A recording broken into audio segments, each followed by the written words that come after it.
Hello friends, स्वागत है आपके अपने यूट्यूब चैनल गायत्री ऑफिशियल में। आपका बीएसएफ कांस्टेबल ट्रेड्समैन 2023 की भर्ती जो है उसका एग्जाम आप लोगों का 28 को होने जा रहा है। तो सबसे पहले देखिए, अग्रिम शुभकामनाएं तमाम उन कैंडिडेट्स को जो एग्जाम में शामिल होने जा रहे हैं। इसके साथ ही एक अनुरोध उन कैंडिडेट्स से जिन्होंने बीएसएफ का फॉर्म अप्लाई किया था, फिजिकल भी कर लिया था, एसएससी जीडी में वो सेलेक्ट हो गए हैं, तो वो देखिए आपको ऑलरेडी मिल चुका है। आपको तो वैसे भी 28 को आपको एसएससी जीडी वालों को तो अपना एडमिट कार्ड, वो ज्वाइनिंग लेटर के लिए भी जाना है या वेब लिंक ज्वाइन करना है, प्रधानमंत्री जी का जो संबोधन है वो करना है। तो वो एग्जाम से मतलब यदि वो नहीं एग्जाम में उपस्थित होते हैं तो वो किसी दूसरे साथी का भला कर देते हैं। अब यहाँ पर देखिए, एक तो एग्जाम में जो ध्यान रखने वाली बातें जो है वो कौन कौन सी हैं। सबसे पहले तो आप अपना सेंटर जो है उस पर कोशिश करें कि आप 27 को शाम को, यदि आपका पहली पारी में है तो 27 को शाम को आप अपना सेंटर एक बार देख लें। दूसरा, टाइम का विशेष ध्यान रखें कि देखिए ऑनलाइन वहां पर एग्जाम सेंटर पे आपका कोई अनुरोध स्वीकार नहीं किया जाएगा कि आप 5 मिनट भी आप लेट हो गए, 5 नहीं आप इवन 2 मिनट भी लेट हो गए, सेंटर बंद हो जाता है, सारी मेहनत आपकी बेकार। उस चीज का विशेष ध्यान रखना है। इसके अलावा जो आपका एडमिट कार्ड है उसमें मैं प्रमाणित करता हूं कि मैं वह व्यक्ति हूं जिसका नाम और अनुक्रमांक संख्या इस प्रवेश पत्र पे लिखा है। नेम राइट, वो सॉरी, ये जो नीचे लिखा हुआ वाक्य है इसको हिंदी और अंग्रेजी दोनों में लिखना है। 1 से 9 तक के अंक लिखने हैं। उम्मीदवार का नाम, माता का नाम, पूरा पता जो है आपका जो आपने फॉर्म में दिया था वो सब लिखना है। ये परीक्षक जो है उनके रिक्त स्थान परीक्षा कक्ष में प्रवेश से पहले भरे हुए होने की स्थिति में प्रवेश नहीं दिया जाएगा, तो वो आपको फिल करना है। आपके बाएं अंगूठे का निशान लगेगा। आपको जो चीज नहीं समझ उसमें आती है वो आप सेंटर पे पूछ सकते हैं। तो समय का पहला ध्यान रखना है। दूसरा, जो निर्देश है उनको देखिए अच्छे से पढ़ना है कि आपको एक तो 2 कलर पासपोर्ट साइज फोटोग्राफ। अब फोटो में कुछ कैंडिडेट्स को डाउट रहता है कि मैं वही फोटो लेके जाऊं जो मैंने फॉर्म में लगाया था। बिल्कुल वही ले जाते हैं तो अच्छी बात है। और original photo ID proof as mention below in the instructions. Original photo ID जिसमें आपका name, surname, date of birth उससे मैच होना चाहिए जो आपने डिटेल फॉर्म में, रजिस्ट्रेशन फॉर्म में दिया। और ट्रांसपेरेंट ब्लू बॉल पेन कि आपको बॉल पेन आपको लेना है तो ऐसे वाला लेना है ट्रांसपेरेंट, जो इस तरह का है वो नहीं ले जाना आपको, इसमें भी ऑब्जेक्शन है। और दूसरा, 2 colour copies page 1 of printed E admit card. जो ई एडमिट कार्ड आपका आया है उसकी 2 रंगीन फोटोकॉपी आपको ले। ये हो गया आपके डॉक्यूमेंट। उसके बाद किसी भी परिस्थिति में तिथि, समय या परीक्षा केंद्र में परिवर्तन के अनुरोध पर विचार नहीं किया जाएगा कि 28 को किसी दूसरा, आपका कोई दूसरा एग्जाम है तो चेंज के लिए आप सेंटर पे जाएं या ना जाएं, या कोई किसी प्रकार का रिप्रेजेंटेशन, कोई अनुरोध आपका है उस पर कोई स्वीकार नहीं है। उम्मीदवार केंद्र पर इस प्रवेश पत्र को अवश्य लाएं। इस प्रवेश पत्र के बिना तो 2 कॉपी में लेकर जाना है, ध्यान रखना है। आईडी में यहां कहा गया है कि मतदाता पहचान पत्र, driving licence, PAN card, passport, Aadhaar card इत्यादि जो भी आपके पास है, लेकिन आधार कार्ड बेस्ट है, अपने आधार उसमें दिया होगा। यदि आपका ई प्रवेश पत्र बिना फोटोग्राफ के है तो आपको सलाह दी जाती है कि हाल ही में 2 पासपोर्ट आकार के फोटो परीक्षा केंद्र में लाएं। तो इसमें देखते हैं, तो बिल्कुल फोटो के साथ है। और मोबाइल फोन, माइक्रोफोन, सहायक उपकरण, कैलकुलेटर, लॉग टेबल, डिजिटल घड़ी, ये वो सब आपको नहीं पहनने दिया जाएगा। और जो बहनें जो चूड़ियां, कंगन इत्यादि जो पहनती हैं, धातु की किसी भी प्रकार की वस्तु, बेल्ट वगैरह भी आपको बाहर रखना पड़ेगा, तो उन सब से आप बचना है। आपको कोशिश ये करें कि हाफ जो है वो, यदि आप शर्ट, टी शर्ट, या बहनें जो है वो हाफ कुर्ता अपना पहन कर जाती हैं तो वो ज्यादा अच्छा रहेगा कि ये कृपया भविष्य के रिकॉर्ड के लिए इस ई एडमिट कार्ड की एक प्रति सावधानी पूर्वक अपने पास रखें। कौशल परीक्षण या मेडिकल परीक्षण जैसा लागू हो के समय प्रस्तुत करना होगा, तो वो भी आप इसको अपने रिकॉर्ड में रख लें और इसको उल्लिखित रिपोर्टिंग समय पर आवंटित परीक्षा केंद्रों पर पहुंचना होगा। और वो समय दिया हुआ है, गेट बंद होने का भी समय उसमें दिया हुआ है, तो उसका इंतजार नहीं करना, समय से पहले। और पहली पारी में आपका एग्जाम है तो पहले दिन शाम को अपना सेंटर एक बार आप जरूर देख लें, ताकि आप किस तरीके से कहाँ अपने आसपास, उसके आसपास रहने का जो भी आपका है व्यवस्था, वो आप कर सकें। कि इसमें भी देखिए कहा गया है कि कम से कम एक दिन पूर्व अपने परीक्षा केंद्र की स्थिति और उस तक पहुंचने संबंधी जानकारी पता कर लें, ताकि वे परीक्षा के दिन केंद्र पर पहुंच सकें।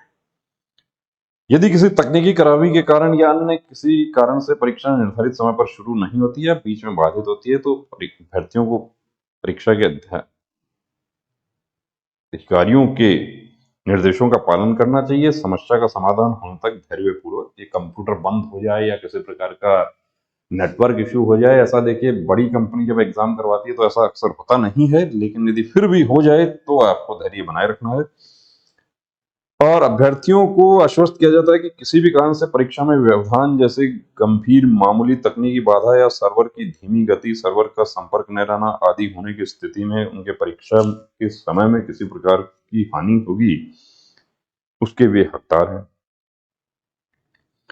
परीक्षा समाप्त होने के बाद निकास सत्यापन भी किया जाएगा, जैसा एसएससी जीडी में आपने किया था। सेम एसएससी जीडी में जैसा हुआ था, जो लोग एसएससी जीडी का एग्जाम दिए हैं उनको बेहतर जानकारी है कि जब आप एंट्री करते हैं उस समय भी होगा, और जब आप एग्जाम होने के बाद भी बायोमेट्रिक होगा, आपका फोटो और बाएं अंगूठे का निशान, ये सब एकत्र किया जाएगा।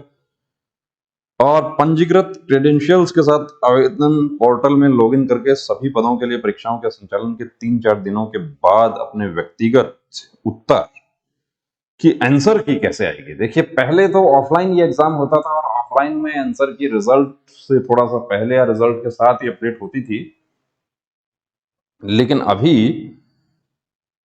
आपको आपत्ति दर्ज करवाने का भी मौका दिया जाएगा, जैसा कि एसएससी में दिया जाता है, तो उसके लिए अपडेट कर दिया जाएगा साइट के ऊपर, ऐसा बताया गया है इसमें।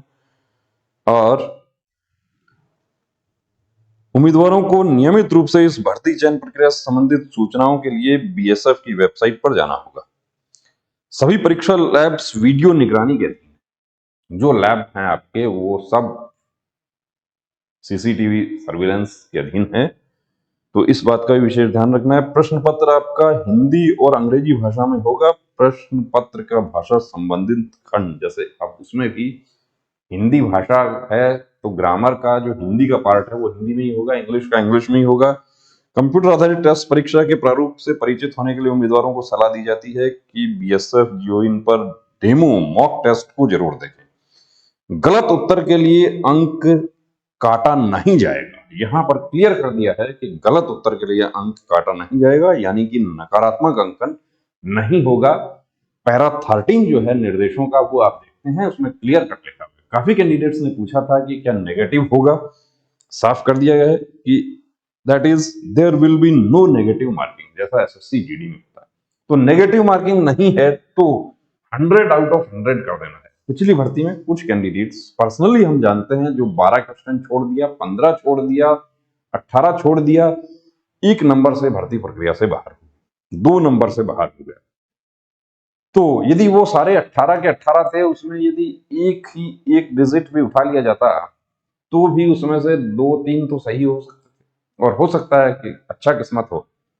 बाकी किस्मत तो देखिए खराब है, तभी 1 नंबर से बंदा बाहर हो गया, लेकिन किस्मत से पहले उसको वो चीज भी ध्यान रखनी चाहिए थी कि मुझे जब नेगेटिव नहीं है तो 100 आउट ऑफ 100 करके जाना है। और आपके एडमिट कार्ड में लिखा हुआ है नेगेटिव नहीं है, उसके बाद यदि आपको एग्जाम में नेगेटिव मिल जाए तो गेम शुरू होने के बाद गेम के नियमों में बदलाव नहीं किया जा सकता, उसके लिए आप उसको चैलेंज कर सकते हैं।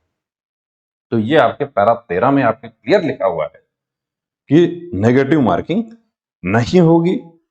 उसके बाद हम देखते हैं कि ऑनलाइन एग्जामिनेशन इंस्ट्रक्शन जो है उसके बारे में भी पूरा बताया गया है कि क्वेश्चन को आपने विजिट नहीं किया है, क्वेश्चन को आपने आंसर नहीं किया है, आपने आंसर कर दिया तो 3 वो हो जाएगा, ग्रीन हो जाएगा, और not answered the question but you have mark the question for review, वो उसके लिए 4 नंबर और 5 नंबर है answered and mark for review. तो ये ध्यान रखना है। हिंदी इंग्लिश का जो ऑप्शन है वो आपको चूज करना होगा, अपना ट्रेड है उसका ध्यान रखना होगा, अपना कैटेगरी का ध्यान रखना होगा। कुछ हमारे कैंडिडेट्स जो हैं उनकी कैटेगरी में, संबंधित कैटेगरी में उस समय वैकेंसी नहीं थी जब उन्होंने आवेदन किया था, तो उस स्थिति में वो अभी तो देखिए यूआर कैटेगरी से आपने आवेदन किया है तो आपको यूआर ही उसमें ऑप्ट करना होगा, लेकिन जब आप जाते हैं पीटी पीएसटी के लिए, उसके बारे में बीएसएफ ने क्लियर कर दिया है, उसके बारे में नोटिस भी जारी हो गया साइट पे कि आप अपना कैटेगरी चेंज कर सकते हैं उस समय जब आपका डॉक्यूमेंटेशन होगा, वैलिड जो भी रिजर्व कैटेगरी का सर्टिफिकेट है कॉम्पिटेंट अथॉरिटी के द्वारा इश्यू किया हुआ, वो दिखाकर उसका ओरिजिनल कॉपी सबमिट करके आप चेंज कर सकते हैं। लेकिन इसमें भी उन कैंडिडेट्स को मौका नहीं मिलेगा जो कि एज रिलैक्सेशन की वजह से उसमें आवेदन नहीं कर पाए।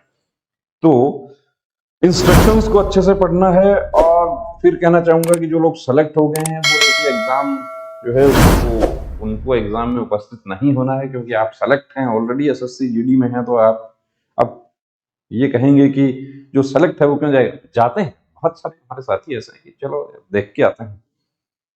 वो देखने से आप देखिए आप तो क्वालिफाई हो जाएंगे, लेकिन आप न केवल अपनी फोर्स का, अपने देश का, बल्कि उस कैंडिडेट का भी जो कि आप ऑलरेडी सेलेक्ट हो चुके हैं, आप ज्वाइन नहीं करेंगे, आप 10 गुना कैंडिडेट को बुलाया जाएगा, 15 गुना कैंडिडेट को बुलाया जाएगा, उसमें एक कैंडिडेट को और बुलाया जाए, उसको आप वहां पर डिस्टर्ब कर रहे हैं। तो जो नेगेटिव का जो आपका मसला था उसके बारे में क्लियर कट इंस्ट्रक्शंस में लिखा हुआ है, उस पर जाइए। मॉक टेस्ट के लिए बीएसएफ का ये लिंक दिया हुआ है, लिंक फॉर मॉक टेस्ट, इसको आप ओपन करके यहाँ पर ये आपको लॉगिन करना है, यहाँ पर लॉगिन पासवर्ड, फिर साइन इन करना है। तो इसमें आप देखकर मॉक एग्जाम भी आप अपना एक बार देख के जरूर देखें। इसके अलावा हमारे जो मॉक टेस्ट हैं उसको आप गो थ्रू कर सकते हैं, बीएसएफ क्वेश्चन बैंक पर आधारित। उसके लिए गायत्री मोबाइल एप्लीकेशन का लिंक डिस्क्रिप्शन में दिया है, आप जा सकते हैं। तो तमाम वो कैंडिडेट जो बीएसएफ के एग्जाम में उपस्थित होने जा रहे हैं उनको अग्रिम शुभकामनाएं। इसके अलावा एग्जाम सेंटर्स पर भी जाने की कोशिश करेंगे, कैंडिडेट से बात करेंगे किस तरह का एग्जाम हो रहा है, कैसे क्वेश्चंस हैं। लेकिन आपको ये बात विशेष ध्यान रखनी है कि क्वेश्चन जो हैं उनको आपको डिस्क्लोज नहीं करना है, क्योंकि वो एसएससी वाला जो रूल है वो यहाँ पर भी लागू होता है कि आप क्वेश्चंस को डिस्क्लोज करते हैं किसी भी प्रकार का सोशल मीडिया पर या प्रिंट मीडिया पे, तो वो आपके खिलाफ कार्रवाई उसमें हो सकती है। बने रहिए दोस्तों चैनल के साथ। जय।